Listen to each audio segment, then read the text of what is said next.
Shalom, puji Tuhan, Bapak Ibu yang dikasih dalam Tuhan Yesus Kristus, ada sukacita? Amin. Saya percaya setiap kita merasakan sukacita dari Tuhan ya, Tuhan baik bagi kita. Kita akan belajar sama-sama tentang satu kebenaran firman Tuhan, dan sebelumnya kita berdoa, saya akan pimpin kita dalam doa. Bapa dalam kerajaan sorga, kami mengucap syukur Tuhan baik bagi setiap kami. Terima kasih Tuhan memimpin kami sampai hari ini. Dan kami mohon hikmat pimpinan Tuhan untuk boleh belajar.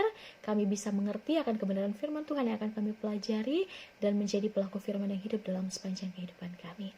Dalam nama Yesus kami berdoa dan mengucap syukur. Haleluya. Amin. Puji Tuhan. Bapak Ibu yang dikasih dalam Tuhan Yesus Kristus. Kebenaran firman Tuhan hari ini terambil di dalam kitab 2 Raja-Raja. 2 Raja-Raja pasalnya yang keempat, ayatnya yang pertama sampai dengan ayatnya yang ketujuh. 2 Raja-Raja 4 ayatnya yang pertama sampai dengan ayatnya yang ketujuh. Saya tidak akan baca semuanya Bapak Ibu, kita langsung masuk dalam pembelajaran firman Tuhan. Karena saya percaya Bapak Ibu dan saudara-saudari adik-adikku sekalian sudah membaca bagian ini bersama-sama sebelum Bapak Ibu memutar video ini maksud saya. Bapak Ibu yang dikasih dalam Tuhan Yesus Kristus, kita akan belajar dari satu tema tentang iman yang mengalahkan kemustahilan. Iman yang mengalahkan kemustahilan. Bapak Ibu bisa lihat dalam hal ini ada seorang nabi yang bernama Nabi Elisa. Siapa Elisa? Elisa adalah salah satu abdi Allah. Dulunya Elisa merupakan pengikut dari Elia. Dan setelah itu Elisa kemudian melanjutkan pelayanan Elia. Hal itu tercatat di dalam kitab 2 Raja-Raja pasalnya yang kedua. Di dalam sepanjang perjalanan kehidupan, Elisa berjalan bersama dengan Tuhan dengan kuasa yang teramat besar. Dan begitu banyak mujizat yang Allah lakukan yang menyertai Elisa dalam pelayanannya. Dan Bapak Ibu yang dikasih dalam Tuhan Yesus Kristus dijelaskan bahwa dalam bagian ini ada seorang wanita, seorang perempuan, seorang ibu yang ketika itu baru saja kehilangan suaminya. Seorang perempuan yang takut akan Tuhan, bahkan bahkan firman Tuhan jelas katakan bahwa suami dari perempuan ini adalah seorang nabi. Artinya kita bisa melihat ya bahwa kehidupan orang ini, suami dan ibu ini adalah orang-orang yang juga pastinya takut akan Tuhan. Sayangnya Bapak Ibu, ketika si suami meninggal, si suami mewariskan banyak utang yang malah tidak sanggup untuk dibayar oleh mereka. Akibatnya, para penagih utang datang dan mengambil kedua putranya untuk menjadikan mereka budak. Bapak Ibu, di dalam kebudayaan Israel ketika itu, jika seseorang tidak sanggup untuk membayar utang, maka anak-anak lelaki itu bisa diminta sebagai pengganti dari pembayaran utang itu. Kita melihat ya bahwa situasi dari perempuan ini sangat terdesak, dia merasa sangat terancam, sangat darurat oleh karena utangnya yang tak sanggup dia bayar. Seperti satu pepatah sudah jatuh tertimpa tangga. Suaminya meninggal, hutangnya banyak, dia tidak punya uang untuk bayar utang, malah sekarang anaknya mau diambil karena utang. Bapak Ibu yang dikasih dalam Tuhan Yesus Kristus, apa yang dapat kita pelajari dari kehidupan janda ini?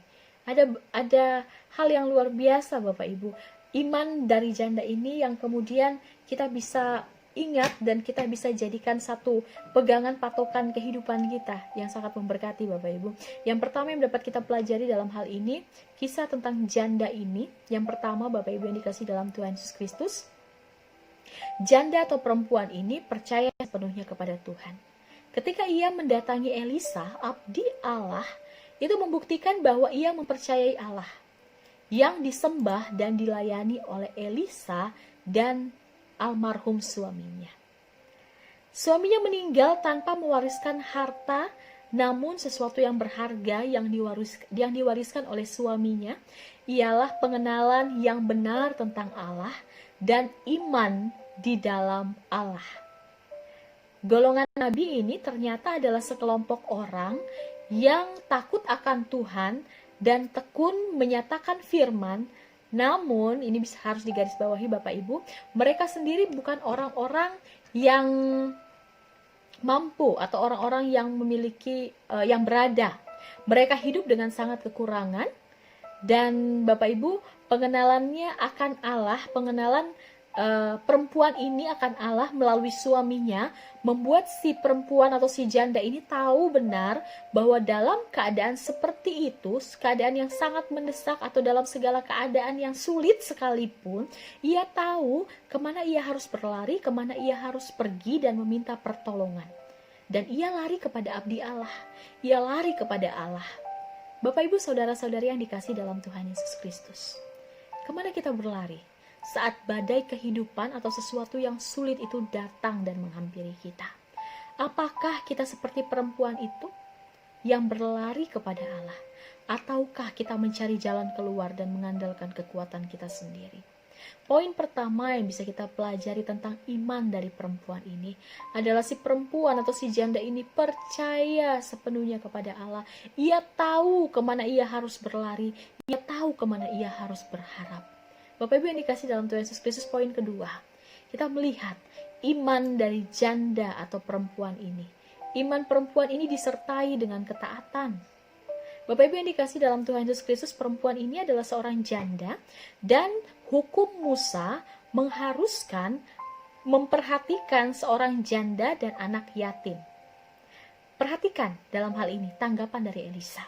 Ia bertanya, "Apa yang dapat kuperbuat kepadamu? Beritahukan aku apa yang kau punyai di rumahmu." Kita lihat dalam bagian ini Bapak Ibu, Elisa sama sekali tidak menyalahkan perempuan ini dan almarhum suaminya karena berhutang. Bisa saja ketika itu Elisa katakan, "Itu kan salahmu. Kenapa kamu harus datang kepada saya? Siapa suruh suami berhutang?" Namun Bapak Ibu yang dikasih dalam Tuhan Yesus Kristus, dalam hal ini kita melihat Elisa malah bertanya sesuatu yang sebenarnya bertujuan pasti untuk menolong perempuan ini. Dia katakan, "Apa yang bisa kuperbuat kepadamu? Apa yang kau punyai di rumahmu?" Bapak Ibu yang dikasih dalam Tuhan Yesus Kristus, dan lihat apa jawaban yang diberikan oleh si janda ini. Berkatalah perempuan itu di dalam bagian firman Tuhan yang tadi kita udah baca, "Hambamu ini tidak punya sesuatu apapun di rumah, kecuali sebuah buli-buli berisi minyak." Janda ini benar-benar berada dalam kemiskinan yang parah Bapak Ibu. Kita lihat satu kondisi yang benar-benar parah sebenarnya. Miskin yang benar-benar tidak punya apa-apa. Kalau kita ya, mungkin kalau saya ditanya, "Apa yang kamu punya di rumah?" Mungkin saya masih bisa jawab bahwa, "Oh, saya punya kursi, oh saya masih punya baju mungkin yang bisa saya jual." Namun ketika janda ini ditanya, "Apa yang kamu punya di rumahmu?" Janda ini hanya berkata, "Hambamu ini tidak punya sesuatu apapun di rumah. Hambamu ini cuma punya sebuah buli-buli berisi minyak." Wow, kita melihat satu situasi yang sangat miskin, sangat menderita yang dialami oleh si janda ini. Tampaknya dalam usaha membayar utang, ia sudah berusaha menjual segalanya. Tidak ada lagi sisa, tidak ada lagi meja, tidak ada lagi tempat tidur atau peralatan masak. Satu-satunya yang tertinggal adalah sebuah buli-buli berisi minyak. Namun Bapak Ibu, buli-buli minyak ini cukup bagi Allah untuk membawa kebebasan bagi perempuan ini dan bagi keluarganya. Ayat 3 sampai dengan ayat yang keempat mengatakan, "Pergilah, mintalah bejana-bejana dari luar daripada segala tetanggamu," dan seterusnya. Bapak Ibu yang dikasih dalam Tuhan Yesus Kristus, melalui Elisa, Allah menyuruh perempuan ini meminjam bejana-bejana kosong dan menuangkan minyak dari buli-bulinya ke dalam bejana-bejana itu. Kalau kita pikir secara akal manusia, mungkin saja perempuan itu bisa mengatakan bahwa, "Saya butuh bantuan, tolong bantu saya. Apa yang bisa saya lakukan dengan bejana-bejana minyak yang hanya satu itu? Mengapa kamu Nabi Elisa menyuruh saya untuk melakukan itu?" Sebenarnya Bapak Ibu, menurut pikiran manusia itu sesuatu yang lucu ya. Apa yang dikatakan oleh Nabi Elisa mungkin sesuatu yang lucu, menurut kita lucu di dalam akal pikiran manusia kita. Kalau kita di dalam posisi janda, mungkin kita bisa katakan bahwa, "Loh, kok aneh ya? Saya butuh uang untuk bayar utang. Kalau memang kamu mau bantu saya, tolong kasih saya uang. Tapi kok malah saya disuruh cari bejana kosong, malah pinjam bejana kosong ke tetangga-tetangga saya. Namun Bapak Ibu yang dikasih dalam Tuhan Yesus Kristus, hal yang berbeda dilakukan oleh perempuan ini. Dia tidak bertanya, dia tidak komplain, dia tidak bilang sama Elisa kenapa, untuk apa, atau terus kalau misalnya sudah saya pinjam bagaimana dan lain sebagainya. Bapak Ibu, dia menunggu arahan ya. Kita lihat di sini Bapak Ibu yang dikasih dalam Tuhan Yesus Kristus. Kita lihat dia pergi melakukan seperti yang dikatakan kepadanya. 1 Raja-Raja pasal 4 ayat yang kelima. Dia pergi mengatakan apa yang diperintahkan Elisa, seperti yang diperintahkan kepadanya, itu yang dia lakukan Bapak Ibu. Kepercayaan perempuan ini, poin pertama kita lihat dia punya kepercayaan yang penuh sungguh-sungguh. Poin kedua, dia buktikan kepercayaannya melalui ketaatan. Melalui ketaatan untuk melakukan tepat seperti apa yang diperintahkan kepadanya, walaupun sebagai manusia hal itu tentu tidak masuk akal. Dan lihat apa yang Tuhan kerjakan. Lihat apa yang terjadi. Bejana-bejana itu terisi penuh dengan minyak. Minyak berhenti mengalir ketika tidak ada lagi bejana yang kosong.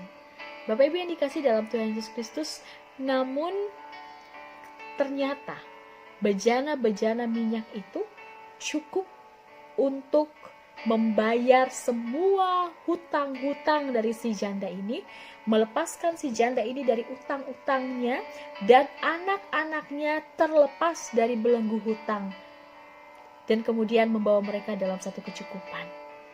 Bapak Ibu yang dikasih dalam Tuhan Yesus Kristus, iman perempuan janda ini yang menyelamatkannya. Ia tahu siapa yang dia percaya, dan dia yakin penuh bahwa Allah sanggup melakukan perkara-perkara yang ajaib.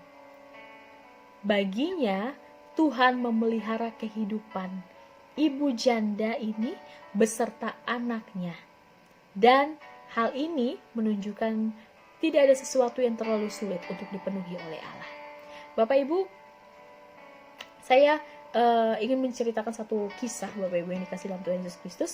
Seorang dosen senior di sebuah sekolah teologi duduk sebangku di sebuah kereta dengan seorang anak sekolah minggu.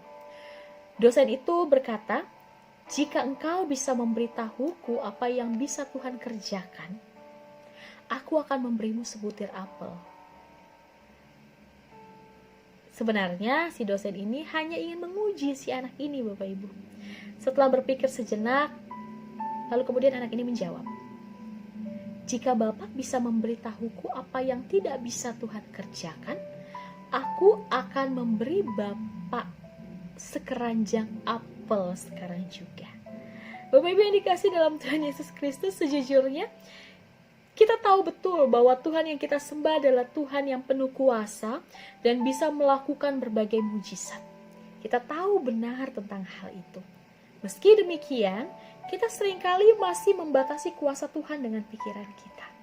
Kita masih seringkali menganggap bahwa Tuhan itu bekerja sesuai dengan pikiran kita, kemampuan, keterbatasan kita yang terbatas ini Bapak Ibu. Hari ini kita belajar bersama-sama bahwa iman seorang janda yang takut akan Tuhan, yang disertai dengan ketaatan, ternyata membawa satu hal yang luar biasa. Membebaskan dia dan anak-anaknya dari belenggu hutang, dan kemudian mereka hidup dalam kecukupan. Artinya apa? Tuhan sanggup untuk menolong setiap kita, melepaskan setiap kita dari segala pergumulan yang kita alami saat ini. Pertanyaannya hanya satu, punya iman nggak? Punya iman yang betul-betul percaya kepada Tuhan, betul-betul percaya bahwa hanya Tuhan Yesus satu-satunya Tuhan dan Juru Selamat, betul-betul percaya bahwa hanya Dia yang sanggup untuk menolong kita dalam segala hal yang terjadi dalam hidup kita. Dan apakah kepercayaan kita itu kita buktikan dalam ketaatan kita untuk terus melakukan kebenaran firman Tuhan. Our God is a great God. Sekali lagi saya katakan, our God is a great God. Tuhan kita adalah Tuhan yang besar, dan bagi Tuhan tidak ada yang mustahil. Saya selesai dalam bagian firman Tuhan hari ini Bapak Ibu. Saya percaya biarlah setiap kita diberkati, dikuatkan. Mari miliki iman seperti si janda ini, iman yang kuat, iman yang betul sungguh-sungguh dari hatinya. disertai dengan ketaatan, dia berlari kepada Tuhan. Dia percaya bahwa Tuhan satu-satunya, Allah satu-satunya sumber pengharapannya. Sehingga benar, mujizat itu terjadi dalam kehidupannya. Biarlah setiap kita terus mengalami hal-hal yang luar biasa dari Tuhan, apapun yang terjadi dalam kehidupan kita. Tetap percaya, tetap berserah kepada Dia. Tuhan Yesus memberkati setiap kita. Selamat hari Minggu. Kita berdoa. Bapa, dalam nama Yesus Kristus kami bersyukur Tuhan baik. Tuhan memimpin kami dalam pembelajaran firman Tuhan hari ini. Dan kami belajar bahwa Engkau adalah Allah kami yang besar. Our God is a great God. Tidak ada sesuatu yang mustahil untuk Tuhan kerjakan. Kuncinya adalah kami harus punya iman. Dan iman kami harus disertai dengan penyerahan bahkan ketaatan. Kami ingin memiliki iman seperti janda ini. Yang betul-betul beriman penuh kepada Tuhan. Dan akhirnya kami melihat mujizat Tuhan terjadi dalam hidup kami. Kami percaya kami menjadi pelaku firman yang hidup. Kami diberkati, kami dikuatkan. Dalam nama Yesus kami bersyukur. Haleluya. Amin. Puji Tuhan. Sekali lagi selamat hari Minggu Bapak Ibu yang dikasihi dalam Tuhan Yesus Kristus. Selamat bersuka cita dalam hadirat Tuhan. Dan selamat bersuka cita untuk terus menyaksikan karya Tuhan yang luar biasa dalam sepanjang kehidupan kita. Tuhan Yesus memberkati setiap kita. Shalom.